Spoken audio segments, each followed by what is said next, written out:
আমি একটু গান গাইতে আসছি। হ্যাঁ, আচ্ছা, অনেক দিন পর একটু গান গাইতে ইচ্ছা করছে। মানে গান একেবারে যে গাই নাই তা না, আবার একেবারে গাই নাই ওটাও বলা চলে, কিন্তু রেকর্ড করতে ইচ্ছা করে না আর কি। তো আজকে ভাবলাম, মানে আজকে আর কি রেকর্ড করতে ইচ্ছা করছে, তাই আমি একটু রেকর্ড করতেছি, একটু গান গাবো। আর যদি আমি একটু ফিল্মি কায়দায় ধরে নিই, তোমার সাথে আমার খালি গানের মাধ্যমেই একটু একটু করে আলাপ হয়, মানে গানের ভিডিওগুলো যেগুলো আমি একটু একটু আপলোড করতাম আগে, তাইলে তুমি আমার সম্পর্কে আসলে অনেক কিছুই জানো না। আমি লাস্ট ভিডিও আপলোড করছি অনেক দিন আগে, তখন আমি আরেকটা বাসায় ছিলাম। এরপর আমি একটা নতুন বাসায় শিফট করছি, এই বাসাটা আমার অনেক পছন্দের ছিল। আমি নতুন পর্দা কিনছিলাম, সুন্দর না? সুন্দর, আমার আমার পছন্দ। যাই হোক, তো যদিও এই বাসা থেকেও বোধহয় সামনের কয়েক মাসের মধ্যে নামতে হবে। যাই হোক, বাদ দিই, এগুলাই চলতেছে এখন। তো এখন আমি হইল গাবো ওই যে রবীন্দ্রনাথের একটা গান, এবার তোর মরা গাঙে বান এসেছে। হ্যাঁ, তো এই গানটা হইল 1905 সালে লেখা, এবং গানের তাল হইল কাহারবা। আমি যদিও এগুলো জানতাম না, আমি তোর এই যে লিরিক্স একটু দেখতে গিয়ে তখন আমি আর কি একটু জানতে পারলাম, একটু জ্ঞান অর্জন হইল আমার। তাল সম্পর্কে আমি একেবারে জানি না, কিন্তু কাহারবা শুনতে বা বলতে আমার খুব মজা লাগে। কাহারবা লাগে যে মানে পুরো মুখের মধ্যে বাতাস ঘুরলো, ঘুরে ঘুরে এক পাক মেরে চলে আসলো। তাল সম্পর্কে আমার জ্ঞান, আমি দুইটা তালের কথা জানি।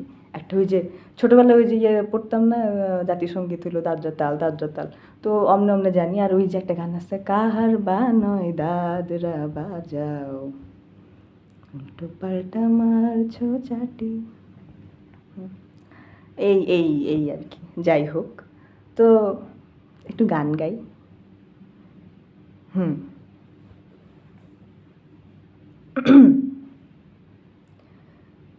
ও, গান গাইতে ইচ্ছা করছে হইল, আমি একটা মহিলাকে ফলো করি, উনি খুবই ভালো গান গায়, উনি ভারতের, ওনার একটা ছোটো বাচ্চাও আছে। ওনাকে আমার অনেক ভাল লাগে। হ্যাঁ, তো উনি না একটা গান, ওনার গাওয়া এই গানটা শেয়ার করছে আর কি আজকেই। তো আমি একটু আগে ওটা শুনছি, তারপর আমার মনে হয়েছে যে আমি একটু গাবো। তো তারপরে আমি একটু শুনছি এইটা গানটা কয়েকবার, একটু লিরিকটা পড়ছি, একটু লিখছি, তারপরে একটু না দেখে লিখছি, একটু ভুল হয়েছিল একটা শব্দ, পরে আবার এটা ঠিক করছি। এখন কথা বলতে বলতে ঠাপায় গেছে, একটু দম নেব, তারপর গান গাবো।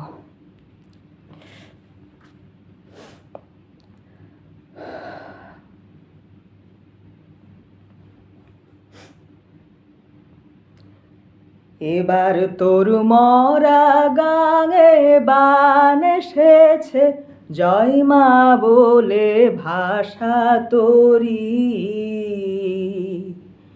এবার তোর মরা গাঙে বান এসেছে, জয় মা বলে ভাষা তোরি।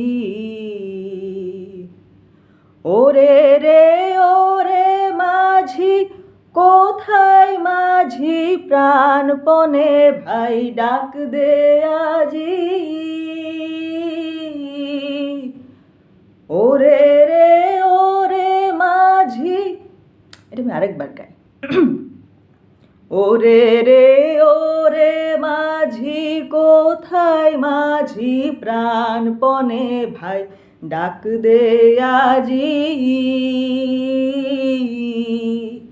ওরে রে ওরে মাঝি, কোথায় মাঝি প্রাণপণে ভাই ডাক দে আজি। তোরা সবাই মিলে বৈঠানে রে, খুলে ফেল সব দড়াদড়ি। তোরা সবাই মিলে বৈঠানে রে, খুলে ফেল সব দড়াদড়ি। এবার তোর মরা গাঙে বান এসেছে, জয় মা বলে ভাষা তোরি, এবার তোর মরা গাঙে বান এসেছে, জয় মা বলে ভাষা তোরি। শেষ। ও, আমার পিছনে আমার ব্যাগটা দেখে আমার আজকের একটা ঘটনা মনে পড়লো, ওইটা আমি একটু বলবো এখন। এই যে আমার আসলে ভার্সিটিতে অনেক কিছু নিয়ে যাওয়া লাগে। আমি ভার্সিটির প্রথম দিকে এসে একটু ছোট ছোট, একটু যে কাঁধে ঝোলানো, একটু একটু ওই যে আমি ছোটোবেলা দেখতাম না ওই নায়ক নায়িকারা কলেজে নিয়ে যাইতো একটু সুন্দর সাইড ব্যাগ, তো এরকম একটা কিনছিলাম। এই যে এটাও আছে, পড়েই আছে এইদিকে এইটা। তো এটা আসলে কাজের না, পরে আমি আর কি ল্যাপটপের ব্যাগটারেই আর কি প্রতিদিনের ব্যাগ বানাইছি। তো এখন ঘটনা যেইটা, আজকে আমার ব্যাগে একটু জরুরি জিনিসপত্র ছিল এবং ব্যাগে অনেক কিছুই ছিল। তো ওই কারণে আমি প্রতিদিন আমার একটা ছোটো ছাতা আছে, ওটা নিয়ে গেলেও আজকে আমি নিয়ে যাই নাই। ওটা আমি ভাবলাম যে অনেক কিছু হয়ে গেছে ব্যাগের মধ্যে, বৃষ্টি আর কতই বা হবে, চামে চুমে দিয়ে চলে আসা যায়, অসুবিধা হবে না। কিন্তু ব্যাপার যেটা হয়েছে, আজকে না ব্যাগে একটু জরুরি জিনিসপত্রও ছিল। তো পরে যেটা ব্যাপার হয়েছে যে আমি যখন আসবো তখন দেখি যে ওরকম মানে গিয়েই দেখি আসলে ঝুম বৃষ্টি, সারাদিন ধরে বৃষ্টি হইতেছে আজকে। তো এবার পরে আসার সময় একটু চিন্তায় পড়ে গেছি, পরে আমি টঙে গেছি। টঙে যাওয়ার পরে বলছি যে ভাই আমাকে একটা কঠিন পলিথিন দেন। কঠিন মানে হইলো একটু বড় সড়ো পলিথিন। তারপরে সে মামা আমারে কঠিন একটা পলিথিন দিছে। মামা ভাই মানে দুইটাই বলে ফেলি, আসলে বয়সটা খারাপ। আচ্ছা যাই হোক, তো ভাই আমার কঠিন একটা পলিথিন দিছে। তো দেওয়ার পরে আমি হইল একটা পদ্ধতি করছি, এটা ভালো একটা পদ্ধতি। আমার মতন কেউ আনাড়িগিরি করলে আর কি তোমরা এই কাজটা করতে পারো। এটা দেখো, এই পলিথিনটা এইভাবে এই ব্যাগটারে পরায় ফেলা যায়, ফেলানো যায় আর কি। হ্যাঁ, এই দেখো এরকম। আর এই যে এইখানে একটা আছে না, এইটা আমি খুলে ফেলছিলাম। খুলে ফেলার পরে এখানে আমি একটু ছিঁড়ছিলাম, ছেঁড়ার পরে আমি হইলো এটা এর ভিতর দিয়ে বের করে নিছি। তো এইটা খালি আমি এক কাঁধে ব্যাগ নিই, তো এইটা আমি খালি বের করে নিছিলাম।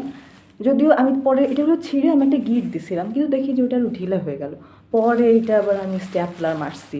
তো পরে আমি আবার এইগুলা করার পরে আমি যখন বাস দিয়ে নামছি, আমি আবার একটু ভিতরে নামছিলাম, এদিকে তোমার হইলো মার্কেটগুলোর দিকে নামছিলাম। আমার একটা খাতা কেনার ছিল। তো পরে যে খাতার দোকানে যে একটা ভাই ছিল, সে বলে যে আপা এটা তো পুরো টেকনোলজিয়া। আমি পরে হাসতেছি যে আমি না আসলে যখন করতেছিলাম স্ট্যাপলার ফেলে মারতেছিলাম, আমার মাথায় না ওইটাই ঘুরতেছিল যে টেকনোলজিয়া, এটা কী হয়ে যাইতেছে, আমি এটা কী আবিষ্কার করলাম। আমি নিজের বুদ্ধি দিয়ে নিজেই আসলে বিমোহিত। যাই হোক, এই হচ্ছে ঘটনা। গান কম গাইলাম, কথা বেশি বললাম। এটা পুরা 8 মিনিট একটা ভিডিও হয়ে গেছে। তারপরেও দেখা যাক এটা আমি আপলোড করি কি না, করতে পারি নাও করতে পারি।